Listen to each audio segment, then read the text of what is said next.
Shalom bien-aimés dans le Seigneur, nous continuons avec notre méditation sur le thème « Avancer plus loin », deuxième partie. Nous reprenons notre texte de Deutéronome chapitre 1, le verset 7 qui nous dit ceci.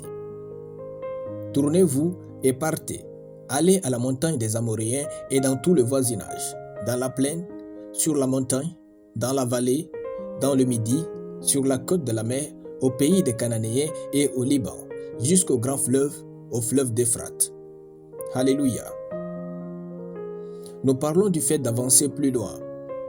Pour donc avancer, il faut se tourner vers de nouveaux horizons et de nouvelles dimensions. Dans le texte, Dieu n'a pas dit aux enfants d'Israël qu'il les fera tourner et partir vers d'autres horizons. Il leur dit impérativement « Tournez-vous et partez. Allez à la montagne des Amoréens et dans tout le voisinage, dans la plaine, sur la montagne, dans la vallée, dans le Midi, sur la côte de la mer, au pays des Cananéens et au Liban, jusqu'au grand fleuve, au fleuve d'Euphrate. » En effet, si nous ne nous tournons pas vers de nouveaux horizons et de nouvelles dimensions, notre vie n'avancera pas. Lorsque Dieu ne fait plus de nouveaux miracles dans notre vie, c'est souvent le signe que notre dimension actuelle a expiré. Il faut donc passer à une nouvelle dimension. Les nouveaux miracles se trouvent dans les nouveaux horizons et nouvelles dimensions.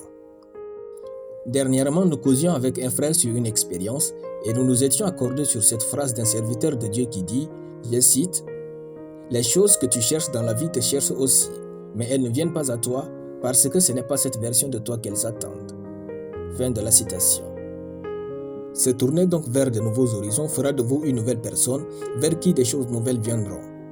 La vie est faite de phases. Il faut savoir aller de phase en phase pour vivre une vie passionnante et comblée. Bougez-vous.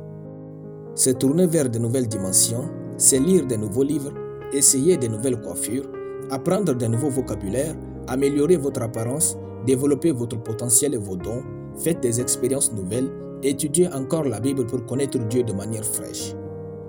La vie est évolutive. Il faut avancer pour vivre réellement.